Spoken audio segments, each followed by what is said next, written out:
outside the Department of Education, where I believe over 50 groups, student debt groups, other types of activist groups were protesting for Joe Biden to use his pen and cancel student loan debt. The most obvious thing that if Democrats wanted to, I don't know, win elections this November, forget the morality of it, might want to do like popular things that would galvanize young people who many of them will not come out if Biden doesn't do that. Many of them came out begrudgingly for Biden just to get rid of Trump. Let's take a look at just some of the scenes from this protest today. The pen and sign the executive order that we've already created for him. We made the job easy. All he has to do is pick up the pen. Look at the pen, Joe! Just a look at the pen! Just a look at the pen, Joe! Just a look at the pen! Say what? Just a look at the pen, Joe! Just a look. Hey, Uncle Joe! Hey, Uncle Joe! What should Uncle Joe do with that pen? He can sign student loans and cancel them, and he can also sign for clemency. Let's be clear, this pen is very powerful. We're going to make sure we get it to him. Absolutely. Hey, Joe, here's your pen. Hey, Joe! What are you saying about Joe Biden using the pen? Joe Biden can use that pen for a lot of stuff. He can use that pen just like he used it to enact the criminal laws that have incriminated folks in 1994, and he signed that in. He could do the same thing to undo a lot of the damage, harm, and a lot of the things that he has done prior to becoming president, right? He can undo a lot of that stuff. Starting with student loans and ending with clemency, he has the power through the stroke of a pen to make that happen. I think people need to understand just how important and powerful that is. You're saying he doesn't need Joe Manchin for that? No, he doesn't. He just needs that pen. That's it. Somebody give him a pen, get him in the Oval Office, and let him sign that executive order so we could be done with this. Because the next step after this is criminalization. They're going to criminalize student loans. That's the next step after this. Somebody else already been arrested in 2015 for non-payment. So it's going to create a debtor's prison. So if we're not careful, we are going to slip right into a place where black and brown bodies will start to be criminalized over the non-payment of student loans. So I'm very happy that this is happening, and I'm here to talk about that so that people can understand what the next steps for. If we don't cancel this debt, the next steps is that it will be criminalized. Thank you so much. You're welcome. So, very important. Again, no disrespect to these folks. I love what they're doing. If they're not out there tomorrow, we go back to the status quo. If there's not any economic component of this protest, calling for boycotts of donations to Democrats, calling for protest outside the White House, continual protest. I don't know how effective it's going to be because obviously Biden, I don't think it's just that he's corrupt. That's a big part. Obviously, his donors are heavily invested, a lot of them in Wall Street. How they remember, Ron, they did this house of cards, leveraging all these mortgages on top of each other, which were called like debt collateralized something. They're actually packaging student loans together too, right, like they did with the mortgages. But I also think it's because Biden is basically living like it's 1995 still.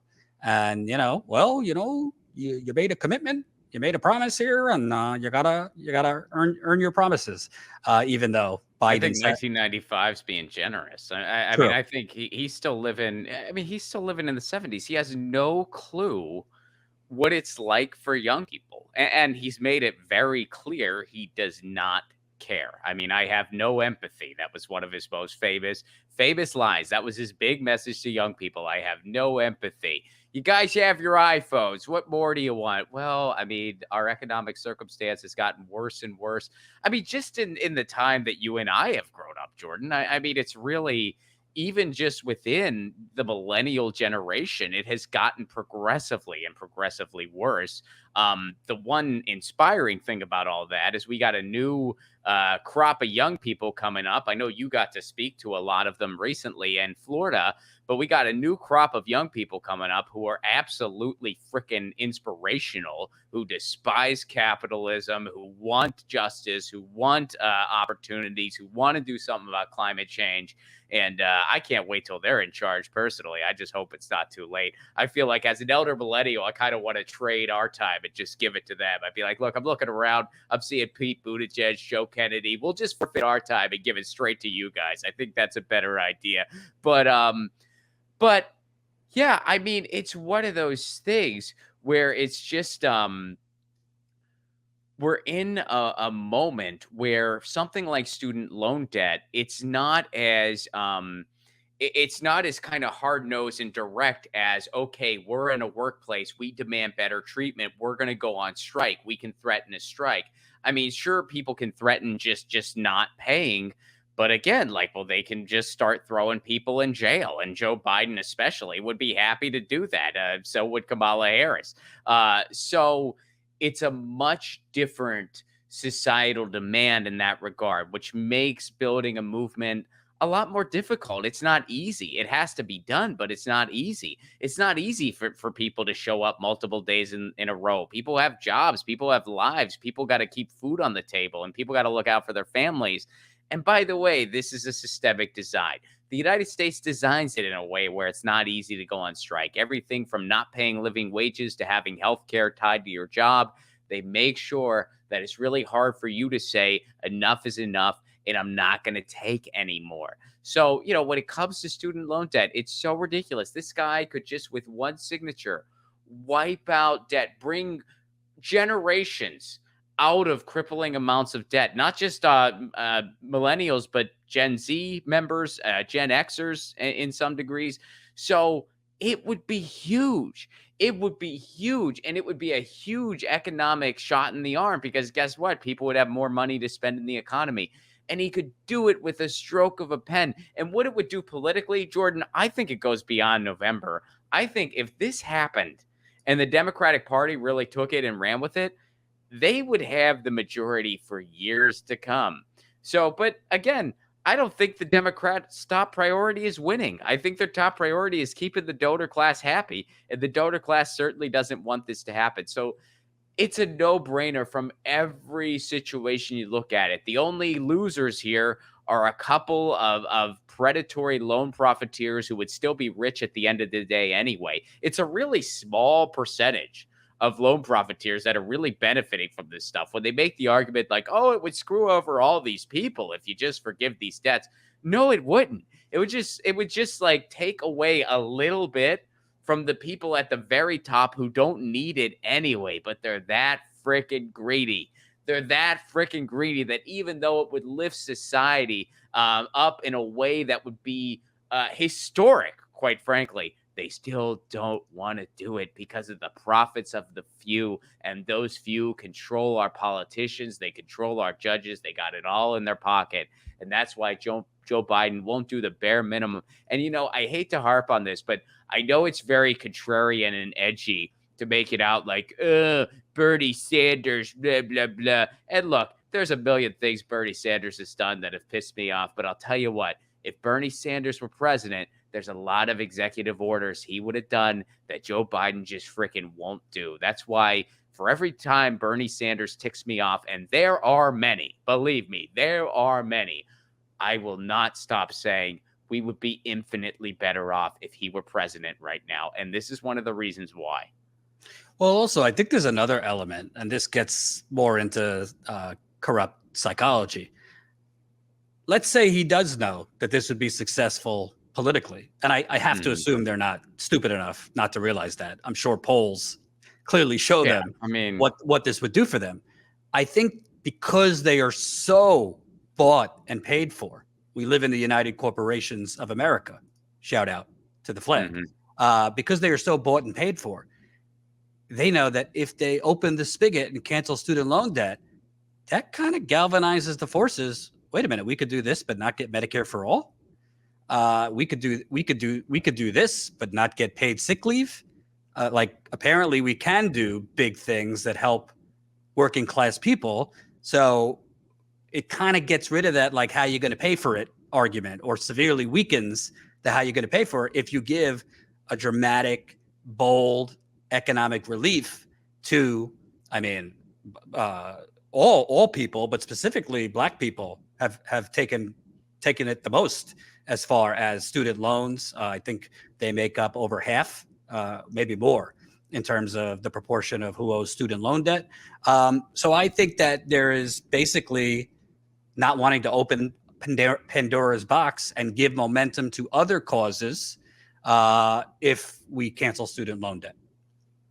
Absolutely. Well, and it empowers generations of people, because now you're going to have generations of people. There's a lot of people who stay in jobs that they don't want to be in because of student loan debt. There's programs out there where it's like, oh, well, we'll forgive your loans, but in exchange, you have to be overworked and underpaid for 10 years plus. This would free a lot of people from those situations. And people would be like, you know what? Screw this. I'm going to be treated right. I'm going to be given a wage that I deserve. I'm going to be given the benefits that I deserve. So it would empower people in that way too, on top of everything else you just said.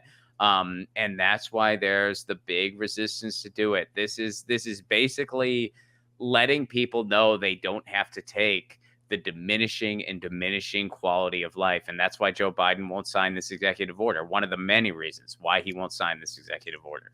And the last thing, before we move on, do you know how much money big colleges give to both parties, but specifically the Democratic Party? I mean, Harvard and the Democratic Party are tied at the hip. A lot of former Obama officials, Clinton people, it's like a revolving door. They become professors at Harvard or Yale or one of these, Georgetown. Well, what is the college model these days?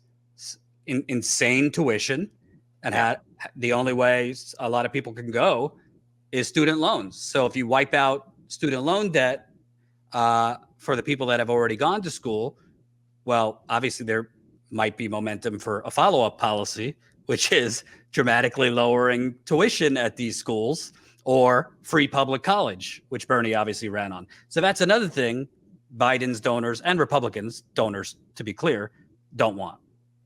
Oh, absolutely, man. I mean, I'm a former academic, so I have some experience with a lot of the corruption in that regard. And the thing is if we funded higher education properly in this country, which we could do many times over, then yeah, tuition could be free. Like that. That's a very attainable thing. I mean, other countries do it, and even for international students. I mean, I think a lot of people. I think you're going to see a wave real soon in this country, if it's not already starting, where a lot of people are going to choose to get higher educations abroad, because, even factoring in the travel costs and the tuition costs they're still significantly less than getting an education in the United States. So I think a lot of people are going to be like, screw this. I want to go spend some time in Paris or London or Italy anyway. Why not? So I think you're going to see a big wave of that. And it's really, higher education in the United States is in a disastrous place right now for a long slew of reasons that we don't have time to get into all of them right now. But if there's not a true systemic change, and of course, not everybody in academia is part of the corruption. Most people aren't. But if there's not a true systemic change, it's really going to go down the tubes big time. Thanks for watching, and make sure to tune in to Status Coup's daily live stream Monday through Thursday at 5 o'clock Eastern Time and Fridays at 4 o'clock Eastern Time.